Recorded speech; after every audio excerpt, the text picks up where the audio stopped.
your hands with it. Now wait a Gam and Mz. Wave your hands with it. Now wait a Gam and Mz. Wave your hands with it. Now wait a Gam and Mz. Wave your hands with it. Tune in, turn it up, sit back and vibe. Like, subscribe, haha, that's right, they live. Wait a Gam and Mz, they gon' blow your mind. And when the show over, you can press rewind. You now rockin' with Gam and Mz, go get her. In it for a minute, and it's only getting bigger. Hot topics, all issues, they address it and deliver. They ain't cutting no corners, yeah, you know they keep it realer. They bring something different that nobody else can mimic. They tell it how it is, straight up, no gimmicks. They cover all topics that'll pique your interest. Don't touch that dial, just wait a Gam and Mz. Wave your hands with it, now wait a Gam and Mz. Wave your hands with it, now wait a Gam and Mz. Wave your hands with it, now wait a Gam and Mz. Wave your hands with it, now wait a Gam and Mz. Wave your hands with it, now wait a Gam and Mz. Wave your hands with it, now wait a Gam and Mz. Wave your hands with it, now wait a Gam and Mz. Wave your hands with it. You now rockin' with Gam and Mz, go get her.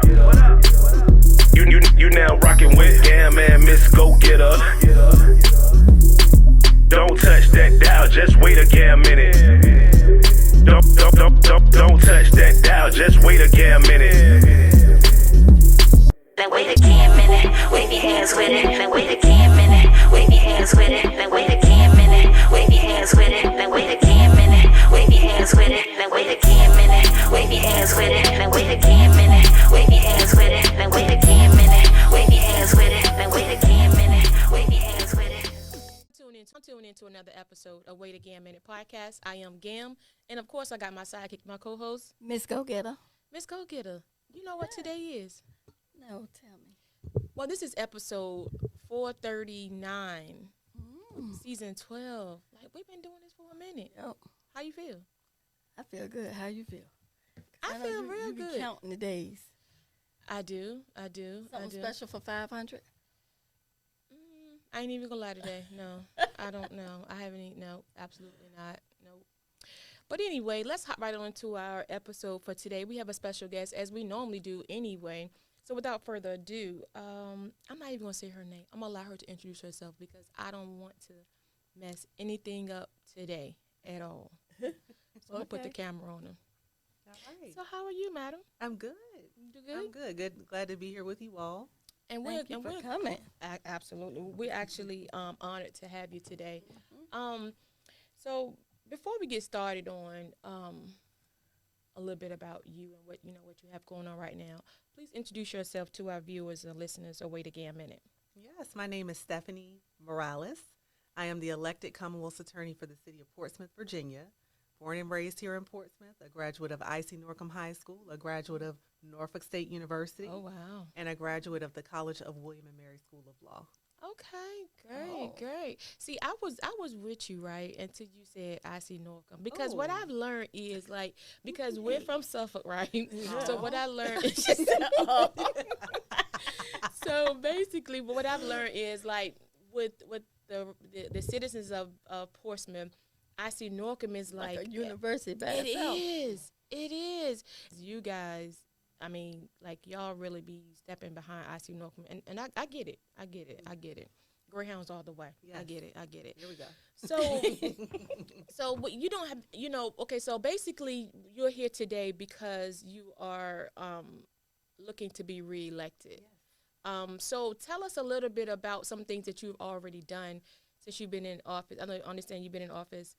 You've been there 13, 14 years, but you've been elected in that position for 10. Yeah, you got it. That's a lot. Yeah. That's a lot. You got it. Perfect. So, yes, I have been in the office since 2011. Okay. So over 14 years, been elected since 2015. So that's over 10 years. And in the past decade, it's been really important to me that we're not just an office that's in the courtroom alone. Correct. So we know our role and responsibility is to prosecute cases. We know that it is our responsibility to find accountability, but that is reactive. That's once something has already happened. And so it has been my priority from day one to not just be in that courtroom, but to also be in the community. Right. And so within a month of taking office, I developed sustainable programming for that reason. One is called the Future Leaders Initiative, where we've had hundreds of young people who I've brought into my office from our community to have them see themselves as the future of the criminal justice system. Right. Not a scared straight program, but an inspirational thing to have them see their own brilliance.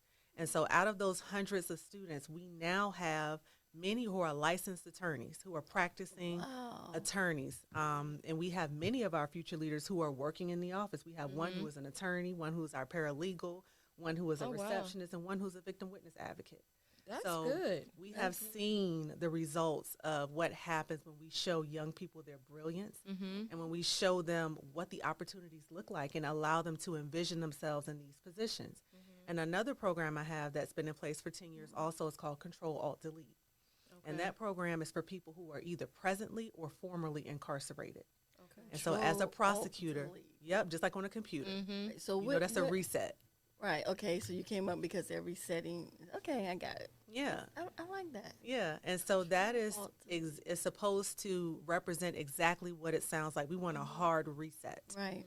And as prosecutors, we want to show that we care about those who are incarcerated, That's right. who have experienced convictions, Right. and who have a shift in their life. And when they come out of incarceration, they have a choice to make about whether they're going to stay on the right path and contribute to our community or whether they're going to go back into a life of crime and incarceration. Right. And so we choose to be a part of that solution, providing job preparedness resources, talking about the pitfalls and the things that they have to look out for, and providing resources for them to have Right. successful reentry.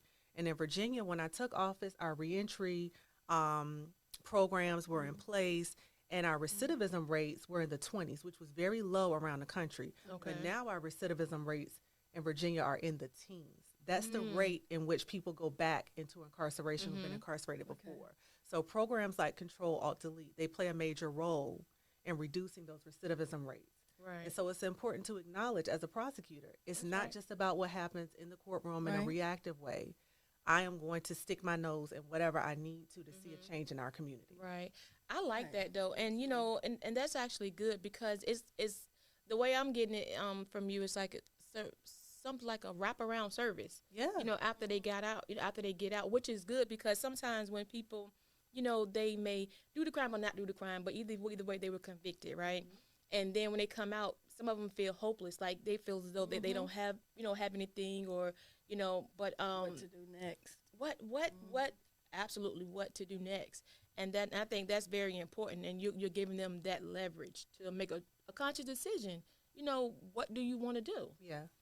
So that's actually good. I didn't have any knowledge of that, and that's actually good. And I think, with you running for a re-election, I just feel like, people don't always see the good or see everything that people do. They pick and choose what they want to put out, but if you've been in there 10 years, you haven't been in 10 years just to be in there 10 years. You're actually doing the work and being part of the community, because the community, you are the liaison between, the courts and the community. And I think that's perfect. That's perfect. So what is it that when you came up with these programs in your office, what was it that you actually wanted to see or that you had a vision of for the city of Portsmouth when you came up with the programs? Well, I thought about my own life, and I have a children's book. I'm a children's book author. My book is called The Day I Became a Lawyer. And I decided probably around 6 years old that I wanted to be a lawyer, but it was not by accident. It was because my mother took me to visit the courthouse. And so that's what my children's book talks about. But I had been going into schools and engaging with young people before I was even elected. And in fact, when I was an assistant Commonwealth Attorney in the office, I had a young lady shadow me in the office, and I took her up to my boss and had him meet her. He didn't even know she was coming. So it was just something that was on my spirit that I needed our young people from the Portsmouth community to see the other products of Portsmouth who came right from where they came from, doing these jobs so that they understand what's open to them. Exactly, And so they can see themselves Absolutely. in that position as well. So we have pictures of young people in the courtroom moving around. We have them doing mock trials. We have them meet, not just prosecutors, but I have them meet judges, defense attorneys, really everybody who's involved with the system. They've met people from the sheriff's department, court reporters. They learn about how these different job functions work. The opportunity, like for court reporters, they own their own businesses. So for those who are interested in entrepreneurship, they know that's a pathway. Right. So really, it's two parts, to that whole philosophy. It's number one, we do need our leaders in the criminal justice system coming out of our community. But the other part is Come we just from behind the walls. That's right, but we want them productive. We want them inspired. We want them to see all the options. So even if it's not future prosecutors, we want to see future business people. Right, yeah. One time I even had a Future Leaders Initiative Day where I had other people with different professions come and talk.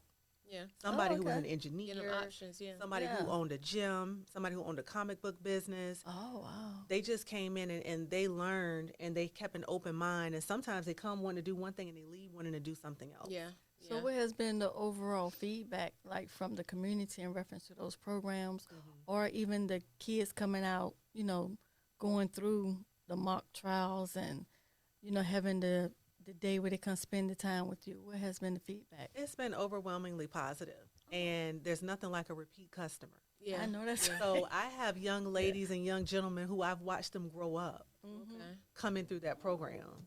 That really tells the story when we have parents who keep bringing their children back, or we have children who they came in high school, but now they're coming back on their own when they're in college or they're in law school.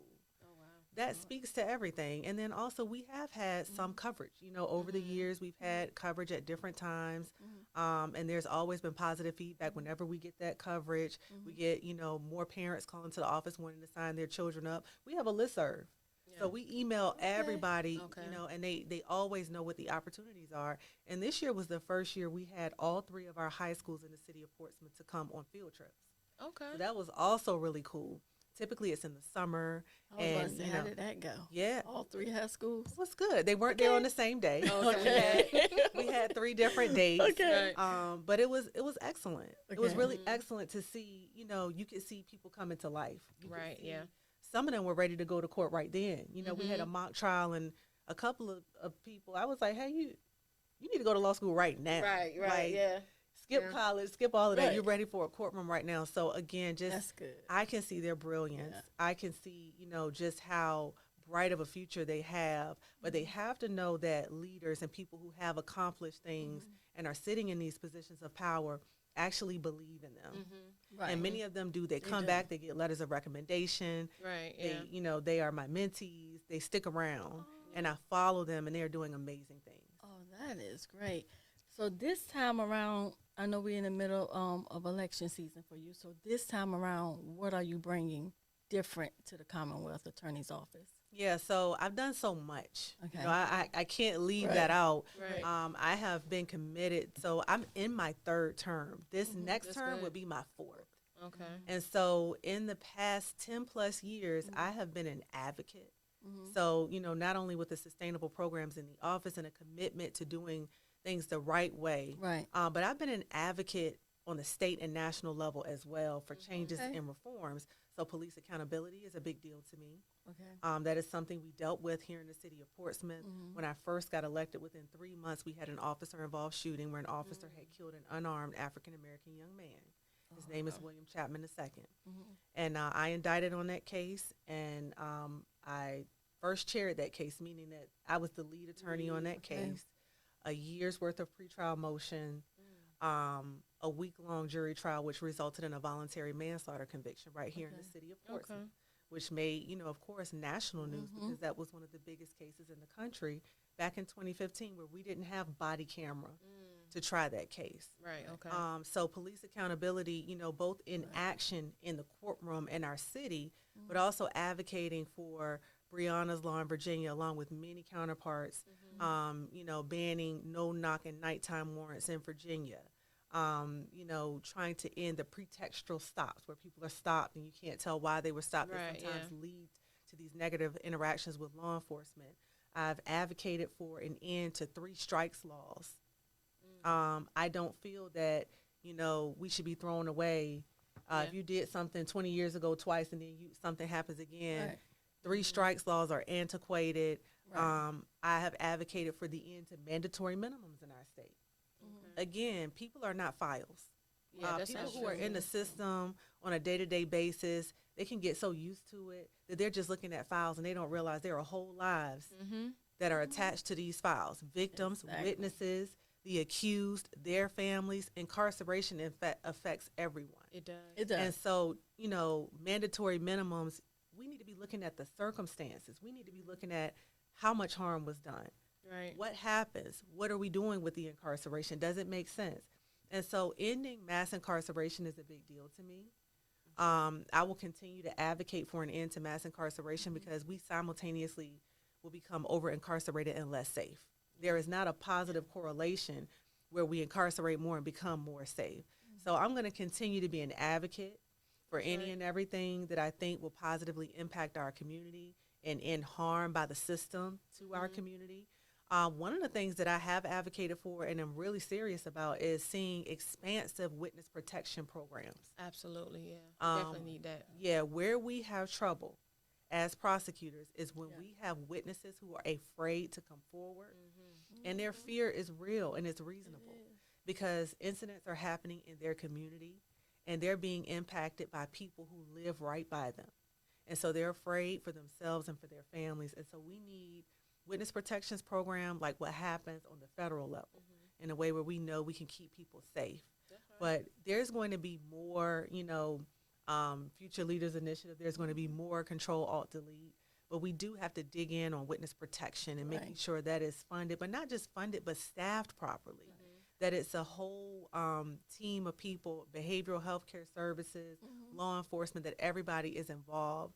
And I want to see really some transformative change in the area of reentry, but from the perspective of the Reentry Council. So we have one in Portsmouth where all of the system actors are involved together.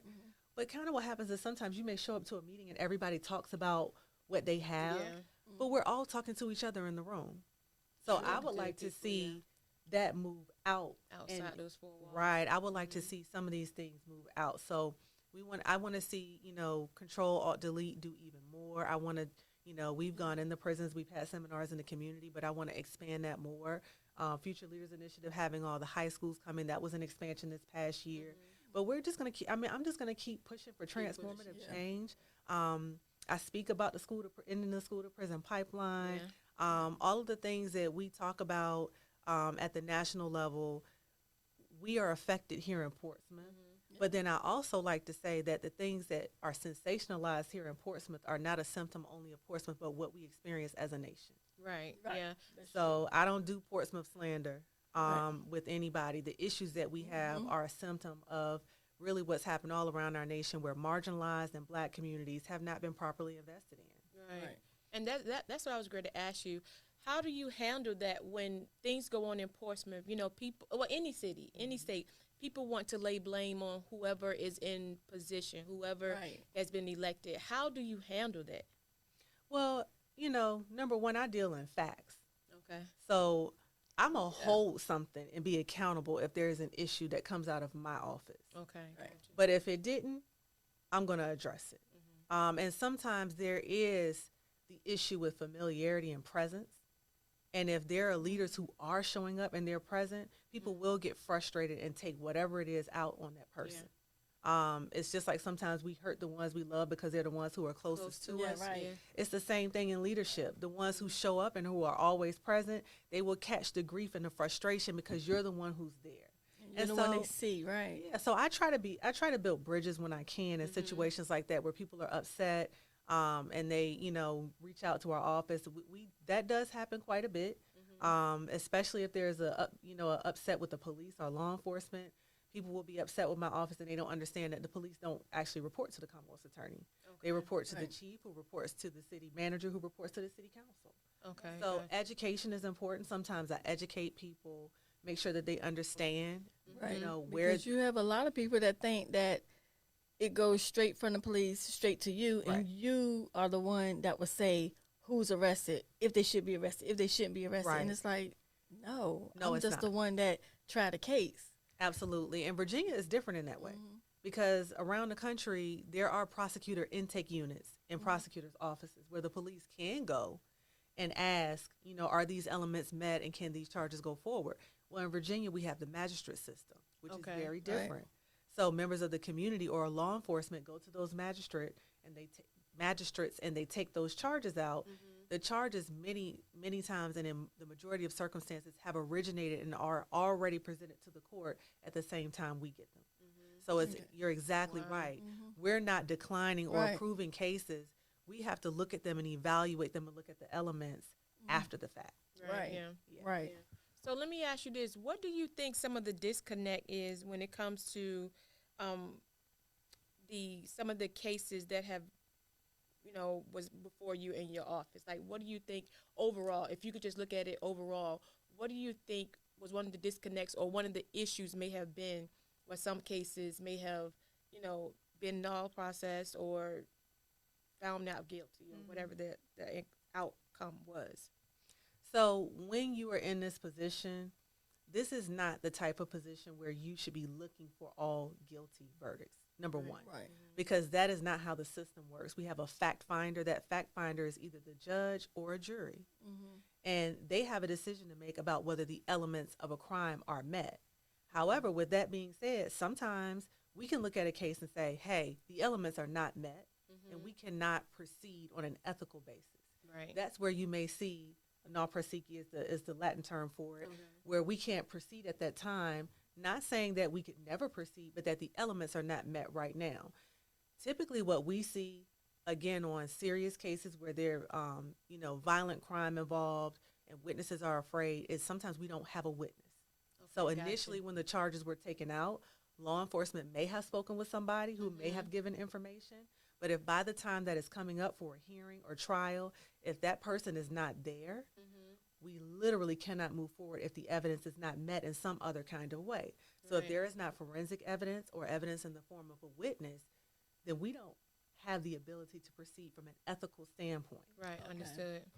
That is a major thing, and that's why I talk often about witness protection, about making sure that we have the resources and the team and the structure and everything in place to actually carry out this mission of witness protection for witnesses who actually come forward under these circumstances. We have 2 cases right now that could not go forward because of a witness on very serious cases, and this person cannot be located. Wow. And so when you are grieving as a family and you're upset and you've lost someone, you may get upset at system actors. Yeah. And you may find that you're upset with a particular person because they couldn't do what you needed them to do. But that's when it's our responsibility to really educate about the elements, because if we charge forward against the person, we have this concept of jeopardy that attaches. And once that thing starts, there's no stopping it. And so if we move forward and we don't have the proper evidence, the case can't move forward. So we have to be very clear with our partners in law enforcement about instances where the elements are not met, or even if charges come by way of magistrate, and at the time the evidence looked a certain way, and by the time we get the case, it now looks like there was self-defense. Okay, gotcha. We've asked our law enforcement partners stand with us as we explain to these families who are heartbroken. How'd that go? Because it's their loved one, whether it was self-defense, whether the perpetrator, whether it was self-defense or not, it's still their loved one. That's right. They're still heartbroken. Stand with us and explain to them and educate as to why we cannot move forward. Do you find that the law enforcement officers actually help with that? With standing That's with what you we're to working. explain? That's what we're working on. That is what we've asked. Right. Because what we cannot do as a system is everybody say, "Well, I did my job. I don't know what they did. Right. I don't know about them. Right, They exactly. we did our part, We're but not working it's their together. fault." No, it ends up with us last. Right. But that's not cool for everybody along the way. Drop it and say it's up to them now. no, it's we did our part. Right. No, But, absolutely I not. had it. I started. I did my part. Now it's up to them. Yeah. They didn't do their part, then Yeah. I'm done. And that's not okay, because that does not paint the full picture for our Exactly. community members. That's we true. need stellar service on every level. Yep. And so I have been always a person who's committed to flying above. I don't like mess. Right. But I am to that point where, we're going to speak facts. You have to. We're going to speak facts. And what we're not going to do is we will not hold the narrative that everything falls apart when it gets over here. That's a narrative that's specifically created for people who don't like being accountable. Yeah, absolutely. Let's all be accountable. Things will happen.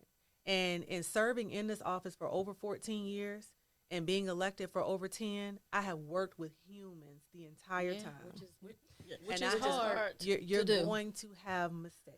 So I saw it before I took office. I saw it after I've taken office. And what happens is, if there is a mistake, you do what you can to address it. You're accountable. You make the necessary adjustments, and you move forward with that commitment to justice and that commitment to excellence. That's right. Now, let me ask you this. I know you're going to say something, Ms. Gogetta, but let me cut across you right Go quick. ahead. Now, what are you doing different as far as campaigning from your first 2 terms to now? Okay. What's the difference? That's a cool question. Yeah.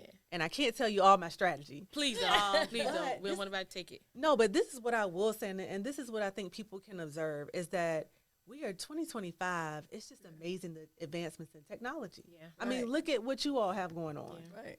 Did you see a whole lot of podcasts like this in 2015? No. You know what I'm saying? So 2015 and 2017, I had contested races. 2021, I was uncontested. Okay. But everything has changed. The digital world is different. Yeah, that's So doing your due diligence, it just looks different now. Yeah. It looks different now than it did then. And I'll leave it at that. But, you know, that's just one very obvious point, is that the opportunity to engage with community digitally is a very different atmosphere than it was back in 2015. Yeah. Everything was just boots on the ground, and we still are. And you can't discount the value of the old methods that have always worked. But I will say this too, and this is a really good thing for me, is I never leave the community. I don't just show up when it's election time. That's key. That's key Yeah. because a lot of that to me that separates you from the politicians because you know a lot of them sometimes you know when it's election time you see them. They're in every church, every event, but then you know after they won you don't see them anymore. So that is very key. And staying connected with the community because they know who you are. Yeah, and people want to be able to relate to people. Yeah. No matter your status, they feel like, you know, some people feel like, okay, well, if you own Walmart, you don't call Sam Walton. First of all, he's dead, but Sam Walton on the phone and say, hey, da da da da. But everybody wants to be able to touch people and call names and feel like elbow with people. Yeah. So that's definitely that. I definitely get it. So, Ms. Gogetta, what you about to say? Oh, I was just about to ask you, have you ever worked in the private sector or did you go straight? Okay. I did. Were you a defense attorney? I was, but it was, so I did a little bit of defense work, but primarily it was family law. Okay. Yeah, so primarily family law So you and a went little from bit of family business law. formation. Yeah. Oh, okay. But I will say this, I've been around this office since 2007. Uh-huh. So you learned a lot. yeah, when I was in law school, my internship was at the Portsmouth Commonwealth Attorney's office. Oh, wow. So you were really, listening I to have, me. I have a long circle. history. Yeah, I have a long history. I mean, because I'm from Portsmouth. Right. And so, and I lived in Portsmouth. I commuted to William and Mary. So I drove back and forth. We have 4 children, but our sons were little at the time. My youngest son was 5 months when I started law school. Okay. And my oldest son was about to turn 2. And so all of our family was on this side. Okay. And so I commuted, and I said, I'm taking the first offer I get in Portsmouth, Virginia this summer because I'm not driving. Right. And it was at the Portsmouth Commonwealth Attorney's office. That was the first offer I got. And I took it, and I got to see how much power prosecutors had. You think of it being a defense attorney fighting for people's rights, but I got to see that a prosecutor, if they decided to make a difference in somebody's life, to give a second chance, it was instant. You just make the decision. It's called prosecutorial discretion. Right. Oh, wow. You didn't have to do all the fighting. You could just handle it right there. And so it opened up my eyes to something. So I interned my first year, then I got invited back. I interned my second year. My second year being there, I actually tried my first jury trial with my 3rd year practice certificate with attorney supervision. So I had done a jury trial in Portsmouth before I even graduated law school. Wow. And then when I graduated, I came back again and interned after I took the bar. Did my fellowship there. And then when I passed the bar, I went in private practice. It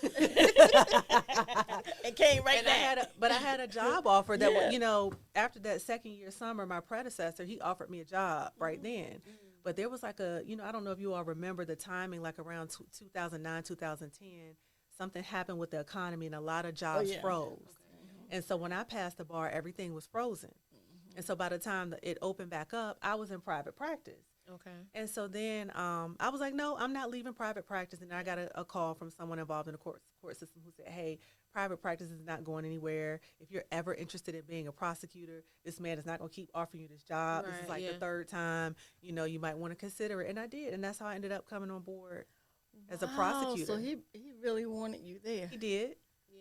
Wow, that's awesome. He actually I saw mean, he it. saw something in you. Yeah, and we were very different.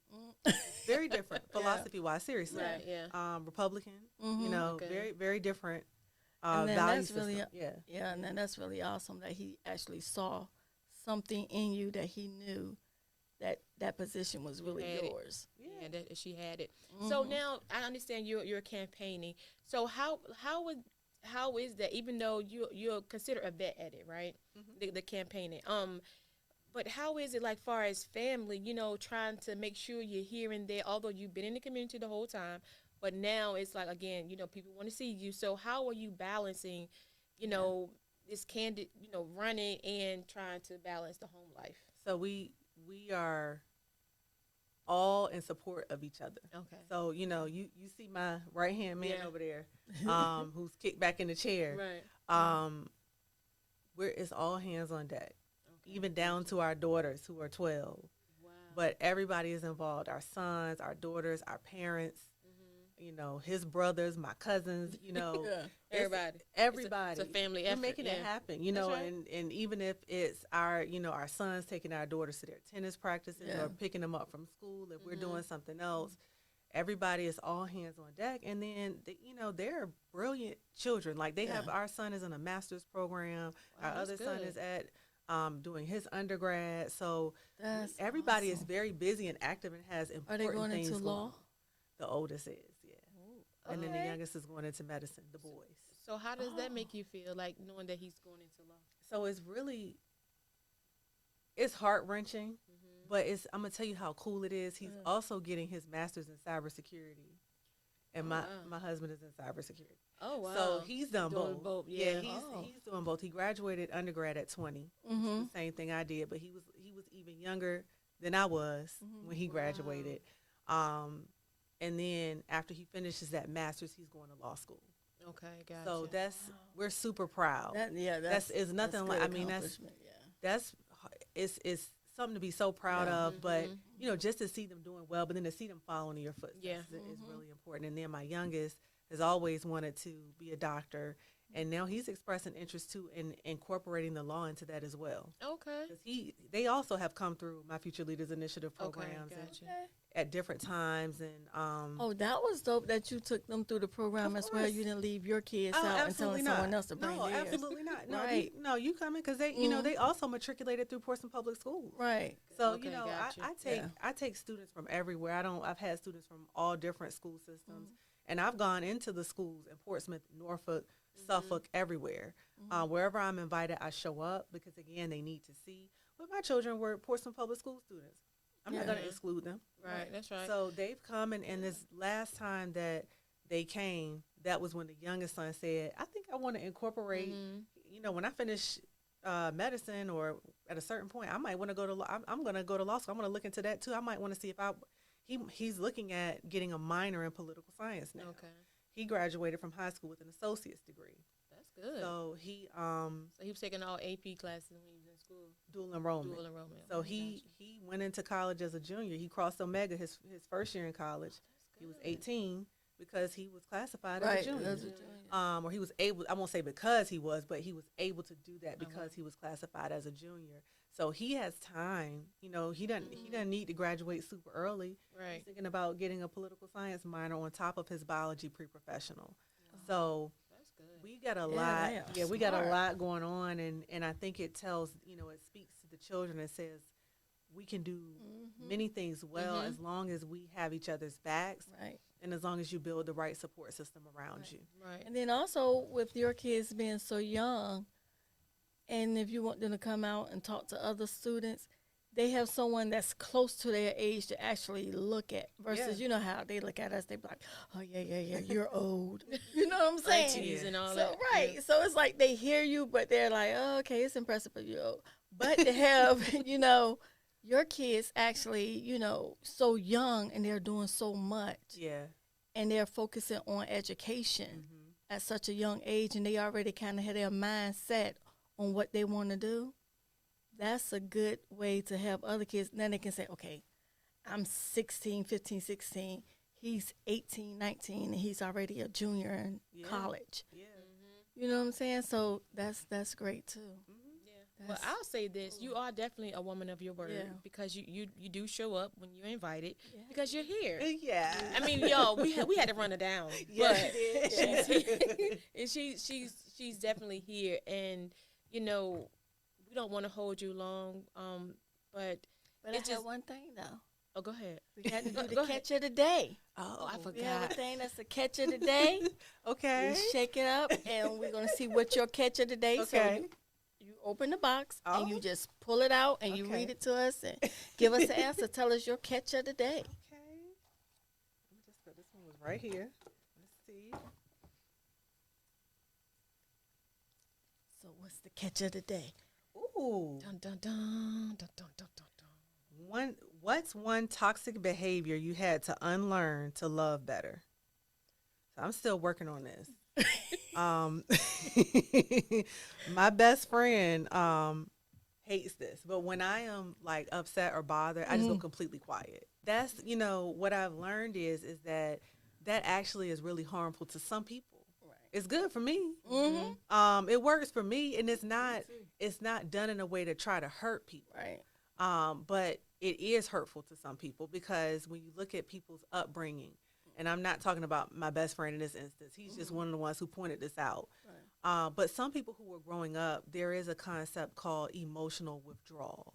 Right. Where you had children who their parents, if the parents were going through something or if they were mad at the children, instead of communicating with them and helping them grow from whatever they did, they would just snatch their love away. That's how it felt. And so you do have to be sensitive that there are adults who are still healing. That's right. Who could be dealing with something like that. So for people who I care about, now, if you're a random person off the street and you engaging in some kind of behavior that's problematic, you're going to get that from me. I'm going to act like you don't exist. Yeah. Right. But for people who I care about, or especially children, or somebody who's going through something, I will articulate what the issue is, and then I may get quiet. Yeah. Okay. But I try not to just go dead Shut it silent. down. Yeah. So that's one thing that I'm working on. So do you realize why you do that though? It's just a comfort for me. Yeah. I'm not one of these people who always need, some people need to vent everything. Yeah. I'm not that way all the time. I may want to vent one time, but other than that, I kind of want to just deal with whatever on my own and process it however I want to. What's up, family? Thank you for tuning in to another episode of Wait a Gam and Mz podcast. If you haven't done so already, please hit that subscribe button on our YouTube channel. Hit that notification button as well, so when we drop a new episode, you'll be first to know. Stay tuned to all things Wait a Gam and Mz. Process it. Oftentimes that's in the gym, or I may be in my hot bath with some water playing. With some music playing, or some, something, some candles, and relax. It's probably from being an only child. Okay. You know how to self-regulate. Yeah. So to me, I think it's healthy, but it can feel different to somebody else. Yeah. So that's one thing, learning how to love people in the way they need to be loved. Without compromising. Yeah, I know how to self-regulate, but what does that look like to somebody else, and could that be harmful, and how can I handle that better and then still do what I need to do for myself? Yeah. See, I do the same thing, though. Yeah. That's why I asked, do you know why you do it? I don't know why I do it either. I think my answer is pretty much the same as yours. You know how to self-regulate. Yeah, that's what I do. I'd rather, to me, if I'm upset or bothered by something, I'd rather just go into my own little bubble, because sometimes I do feel like sometimes people have to realize if you don't, you might end up saying something to them that you really don't mean. It's just that you're mad for whatever reason or you're frustrated, so you need that woosah. You know what I'm saying? So it's like, let me, just like you want me to understand your reason on why it hurts you, you have to understand my reason on why I need my space and my peace. You know what I'm saying? So, yeah, I get it. Trust me, I get it. Because I do the same thing. Well, I don't do that. I don't do that. I express how I feel. I'm gonna let you know. Like you gonna get how I this feel. word. Yeah, you gonna get this word in and out. Get hit with the Bible and everything. You gonna get this word. You gonna get this word. Praying on you Take it because because I got. look, I don't feel like At the end of the day, I gotta get it off of me. That's true. I gotta get it off of me. So but I'm learning to kind of now. I don't know, these last several months, my delivery is different. Like my thought process is a lot different.